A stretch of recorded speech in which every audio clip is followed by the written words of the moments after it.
Muy buenos días, ¿cómo estás? Es grato saber que acá estamos en este nuevo día, tú y yo, encontrándonos para abrir la palabra de nuestro Dios Creador. Qué bueno que estés ahí. Gracias por acompañarme. Quiero compartir una frase que encontré, que leí por ahí, interesante para mí. Dice así: aunque la escuela sea de excelencia, la educación necesita familias, te necesita a ti, me necesita a mí, que enseñen buenos valores a nuestros niños. Qué lindo, ¿no? Saber que podemos participar en la educación de los niños que nos rodean, sean nuestros hijos, nuestros sobrinos, nuestros nietos, aún nuestros vecinitos. Es lindo poder ayudarlos a alentarlos en su crecimiento, ayudarlos a que sigan el buen camino, el camino de la amabilidad, de la cortesía. Bien, y ahora como siempre te invito a que traigas tu Biblia y que me acompañes en la oración antes de abrirla.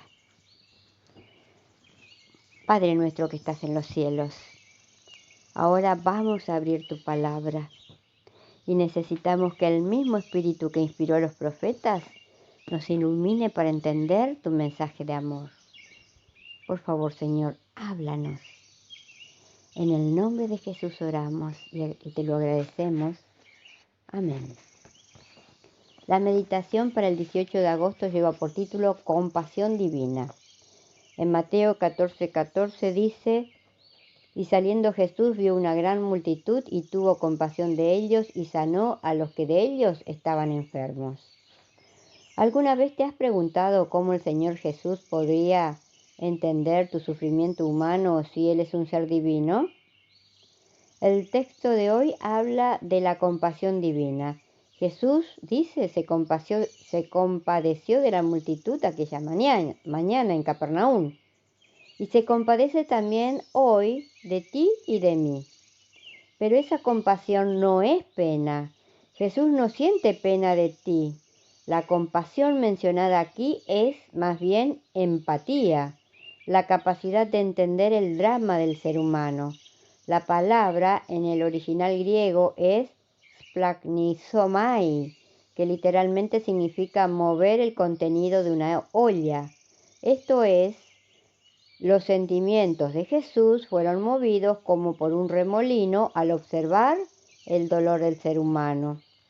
Jesús tiene la capacidad de entender tu dolor porque un día se hizo hombre, no se disfrazó de ser humano, se volvió semejante a nosotros, cargó en su cuerpo la naturaleza física deteriorada por 4000 años de pecado. Jesús sintió dolor, tuvo hambre, frío, sed y también calor. Fue rechazado, traicionado, despreciado y al fin muerto injustamente. Murió por amor a ti y a mí. ¿Por qué no podría entonces entender el dolor que sientes en este momento por alguien que te traicionó? ¿Por qué piensas que se mantendría indiferente al sufrimiento que se apodera de tu corazón cada vez que te menosprecian? Me emociono cada vez que pienso en el amor de Jesús por ti y por mí. Nada soy, nada merezco, y sin embargo Él es capaz de entender las actitudes ásperas y malhumoradas, cuando a veces al hablar expreso, entiende mi dolor y extiende la mano cada vez que me siento sola. El problema es que, a fin de estar seguro de su amor, incluso en las horas de tristeza, necesito conocerlo. Y no es posible conocer a alguien con quien no se convive. Convivir con Jesús, estar con Él, en todo lo que hago a lo largo de la vida, mientras trabajo, mientras cocino, mientras limpio el hogar, mientras plancho o lavo la ropa, en todo lo que hago, convivir con Jesús. Esa es la clave de una vida feliz, aún en medio de las tormentas. Entender que mi Dios creador, mi Dios vivo, mi Dios todopoderoso, siempre, siempre está a mi lado. ¿Cómo se convive con Jesús? Se convive también con Jesús separando todos los días tiempo para meditar en su amor, como lo estamos haciendo ahora, orando, leyendo la Biblia, gastando tiempo meditando en su vida y en su amor. Y al terminar esos momentos a solas con Jesús, veremos que aunque nuestro cielo parezca oscuro, el Señor colocará en tu corazón una fuerza capaz de andar por encima del mar o de pisar las espinas que encontremos en nuestro camino. Hagamos de este día un día de confianza, de convivir con Jesús. Depositemos sobre sus hombros todas nuestras tristezas, amarguras, responsabilidades, para que Él nos guíe, para que Él nos fortalezca. Después de haberlo hecho, después de haber entregado todo a Él, veremos cómo las fuerzas crecen dentro nuestro. Enfrentemos los desafíos de este nuevo día, recordando que un día, saliendo Jesús, vio una gran multitud y tuvo compasión de ellos y sanó a los que de ellos estaban enfermos. Ahora pasamos a la lección de hoy, la lección de escuela sabática del martes 18 de agosto, que lleva por título El misterio sanador de Jesús, parte 1.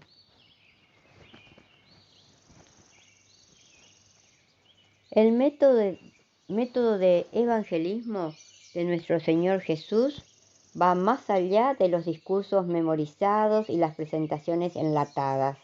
Es tan rico y dinámico como la misma vida.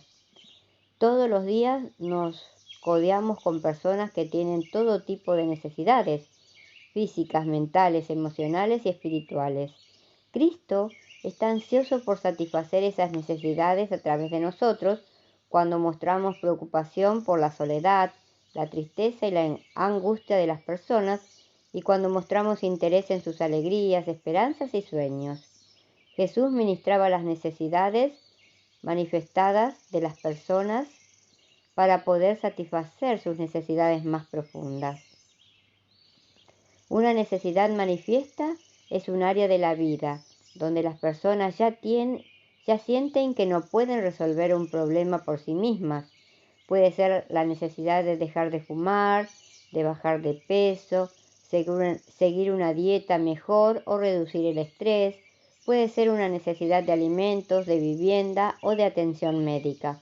Puede ser la necesidad de terapia y consejos para el matrimonio o la familia. Sin embargo, una necesidad fundamental es lo que más necesitamos los seres humanos, la necesidad de una relación personal con nuestro Dios creador y la comprensión de que su vida tiene un significado eterno. La reconciliación con Dios en un mundo caído es nuestra mayor necesidad. Te invito a que leamos algunas historias. ¿Qué indicios tenemos en ambas historias de que Jesús vinculó la curación física con satisfacer la necesidad principal de reconciliación con Dios? Vamos a empezar leyendo Mateo capítulo 9, versículo del 1 al 7. Mateo 9, del 1 al 7. Entonces, entrando Jesús en la barca, pasó al otro lado y vino a su ciudad, y sucedió que le trajeron un paralítico tendido sobre una cama, y al ver Jesús la fe de ellos, dijo al paralítico: «Ten ánimo, hijo, tus pecados te son perdonados». Entonces algunos de los escribas decían dentro de sí: «Este blasfema». Y conociendo Jesús los pensamientos de ellos, dijo: ¿Por qué pensáis mal en vuestros corazones? Porque ¿qué es más fácil decir: los pecados te son perdonados, o decir: levántate y anda? Pues para que sepáis que el Hijo del Hombre tiene potestad en la tierra para perdonar pecados, dice entonces al paralítico: levántate, toma tu cama y vete a tu casa. Entonces él se levantó y se fue a su casa. Ahora vamos a leer el libro de Marcos, vayamos al libro de Marcos, capítulo 5. Marcos, capítulo 5, vamos a leer de los versículos 25 al 34. Pero una mujer que desde hacía 12 años padecía de flujo de sangre y había sufrido mucho de muchos médicos y gastado todo lo que tenía y nada había aprovechado, antes iba peor, cuando oyó hablar de Jesús, vino por detrás entre la multitud y tocó su manto, porque decía: si tocare tan solo su manto, seré salva. Y enseguida la fuente de su sangre se secó y sintió en el cuerpo que estaba sana de aquel azote. Luego Jesús, conociendo en sí mismo el poder que había salido de él, volviéndose a la multitud, dijo: ¿Quién ha tocado mis vestidos? Sus discípulos le dijeron: ¿Ves que la multitud te aprieta y dices: ¿quién me ha tocado? Pero él miraba alrededor para ver quién había hecho esto. Entonces la mujer, temiendo y temblando, sabiendo de que ella había sido sabiendo lo que en ella había sido hecho, vino y se postró delante de él y le dijo toda la verdad. Y él le dijo: hija, tu fe te ha hecho salva. Ve en paz y queda sana de tu azote. El ministerio de curación de Cristo incluía mucho más que la sanación física y emocional. Jesús anhelaba que las personas experimentaran la integridad que el pecado les había robado. Para Cristo, la curación física sin sanidad espiritual era incompleta. Si el amor de Dios nos motiva a desear el bienestar físico y emocional de un individuo, también nos motivará mucho más a desear el bienestar espiritual de esa persona para que pueda vivir la vida al máximo aquí y por toda la eternidad. Después de todo, cada persona a la que Jesús sanó finalmente murió. Por lo tanto, su verdadera necesidad por encima de todo era espiritual. ¿No es así? ¿Qué tipo de iniciativa puede tomar nuestra iglesia, nuestra comunidad, para satisfacer las necesidades de las personas y demostrar que realmente nos preocupamos por ellas? Piensa en las personas de tu comunidad. ¿Qué está haciendo tu iglesia para marcar la diferencia en la vida de las personas? Que en este nuevo día que tú y yo estamos comenzando, podamos pedirle a nuestro Dios Todopoderoso que nos ayude a ayudar a los que nos rodean, a los que Dios ponga en nuestro camino, para que puedan tener un encuentro personal, íntimo y profundo con nuestro Dios Creador. Presentémoslo a las personas que nos rodean y recordemos que nuestro Dios Creador, nuestro Dios Todopoderoso, quiere compartir la vida eterna con nosotros. Está en nosotros permitirle a Él